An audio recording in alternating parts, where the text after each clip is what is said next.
Let's step into the squared circle. Kevin Lerena made history last night when he beat Serhiy Radchenko in 3 rounds to become the only third South African to hold the WBC Bridgerweight title.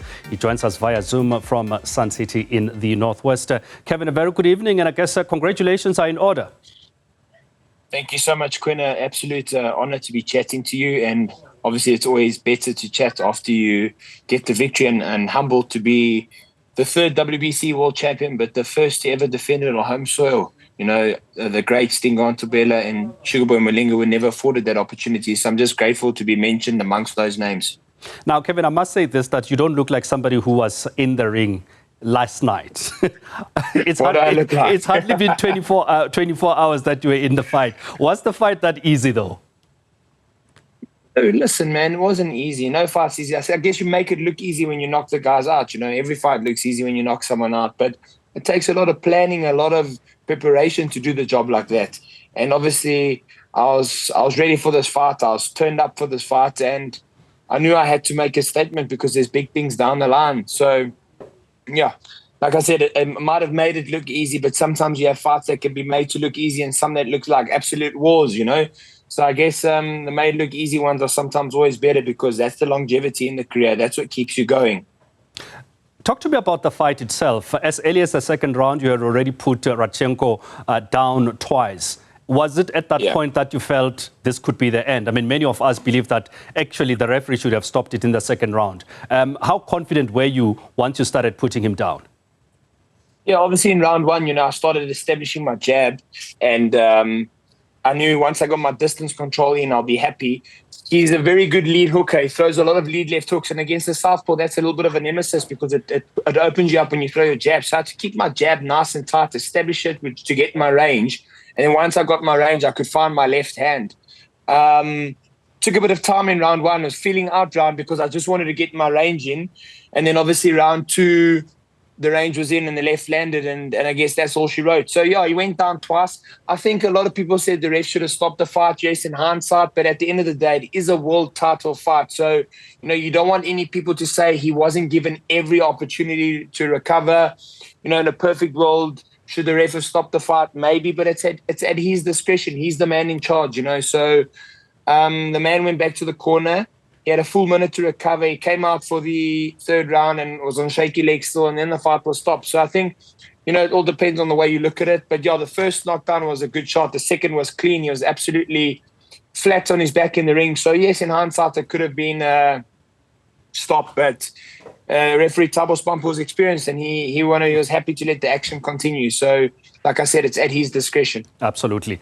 Was there at any point in the fight, Kevin, I know it was a very short fight. I mean, it ended 16 seconds into the third round. Was there at any point that you were worried, that you were concerned about Radchenko in the ring? No, not worried.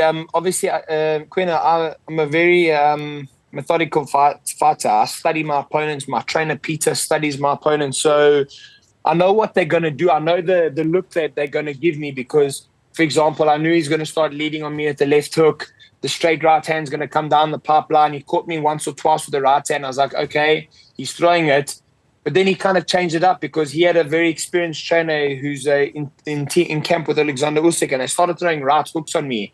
And that's when I got back to the corner in round one, and Peter said to me, okay, move on to his right shoulder now and lay the left down the pipeline. He's open for that. So, you know, there's lots of things that we saw on film study that were there, but there were certain changes that they made in that first three minutes of round one to try counter what I was doing. So that's where the tactics come into play. But I wasn't worried. I never got caught or that I was ever hurt. But, yeah, he caught me with one or two right hands that, you know, I guess it's boxing. You're going to get hit because it's a fight. You know, you're putting everything on the line. So, but no, nothing to worry me. But, yeah, we just took care of business how we needed to. As we mentioned earlier on, Kevin, you made history and becoming only the third South African to hold a proper WBC title. What's the next step for you? You mentioned earlier on that this is the beginning of bigger things to come. What's your plan? Yeah. What's the next step for you? Look, I mean, there's obviously a possible unification with the WBA champion. They want to do the fight in Russia, so we'll have to see if the numbers are right. And it makes sense for all parties. You know, that could be the next trip to do a unification fight in Russia with the WBA champion. Then there's the big opportunity of going back up to heavyweight and having massive fights against probably Fabio Wardley, David Adelaide, Lawrence Okoli, Richard Riakpo. So we've got to see what happens within the next 2 to 6 weeks in the heavyweight division. But I'm ready. You know, it was great to, I wouldn't say dust the cobwebs off because it didn't look like I left, but I was out the ring for 14 months. You know, I fought last on the 8th of March. So it's a great way to get a victory. Over 7,000 people at the arena, you know, almost a sellout. So it holds 8,000 something in capacity. So that just shows you what we can do in the sport of boxing. I'm humbled. I'm truly blessed. An absolute honor. You know, the South African boxing fans really turned up, and that's what I set out to do. I've told you many a times, Quinna, we've spoken before. I said when I started boxing, I had a dream, I had a vision as to revolutionize the sport in our current era within the borders, and I think I'm doing just that. So I'm immensely proud. I'm really proud. Talk to me about the importance of that support. As you said, Thulani Sugarboy Malinga and Dingane Thobela never had that opportunity to defend their WBC titles at home. And you had that opportunity last night. Very important day in South Africa, Workers' Day, May Day, if you want.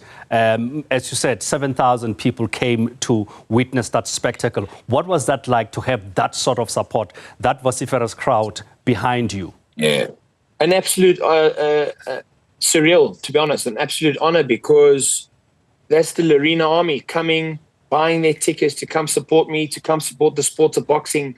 And I'm humbled. And, you know, but at the end of the day, this is what we work to do, to gain the love and support of fans. And this is what the marketing, this is what the showmanship is all about, you know. And I can't talk about the past of why Dingane and Sugarboy never had the opportunity to defend or what the reason was. But Legacy Boxing Promotion realized, they said, listen, Kevin Lerena needs to defend his world title. He's been inactive for a little bit of time, and we need a man to fill the Sunbet Arena, and I'm that man. So it's fitting for all of us. It's fitting for both of us, and I guess we both leveraged off one another. And just finally then, I mean, you spoke about the future and you're quite passionate about just getting the sport itself back to its glory days. We spoke the last time around about you involving in promotions as an ambassador and all that. I mean, how do you think, or what do you think fights like yours that we had tonight, the bill that was last night at the Sunbet Arena, what does it do to improve you know, boxing and encourage more fans to come through and witness the noble art of pugilism? So, look, I think, Quince, if you were there, or if the viewer was there, they would have realized, wow, an absolute spectacle. There's no reason why I cannot return to fill this arena and to come support boxing within the country, to support Kevin Lerena and other top fighters that fought, like Thulani and Benge Tabiso and a few up-and-coming guys. I think what we, besides the individual element which we bought, what we made people realize is boxing is what define glory days. We got to define glory days within an era. So within the era we're in right now, it's back to its glory days, because it hasn't been done in the last 5 to 10 years, probably even more. Maybe the last time they had a crowd like that was when Lennox Lewis fought Hasim Rahman at Gold Reef City. Not Gold Reef City, Carnival City. Carnival City. I think. Yeah. I wouldn't know. I can't really remember. I was quite young. But I think that was the last big one in terms of South African fights. But those were not two South Africans. So, those weren't South African fighters. So I think we're on the right track, you know, under the new administration of Boxing South Africa with the new board. Minister Gator McKenzie's passionate about the sport, you know, he's passionate about me wanting to do well and other fighters growing the sport and promoters amalgamating together to put on great shows. This is a prime example. I'm not signed by Legacy Boxing Promotions.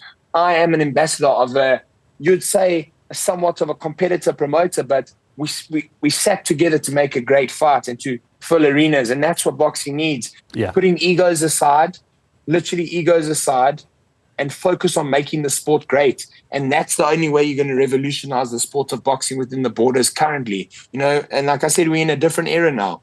Different time, different crowd, different generation. So we need to be appealing to that generation. Kevin, we're going to have to leave it there. Once again, congratulations on your win last night. Kevin Lerena, thank you always. The WBC Bridgerweight world title winner, won it and defended it yesterday at the Sunbet Arena, winning it in the third round, 16 seconds into the third round. That's by TKO.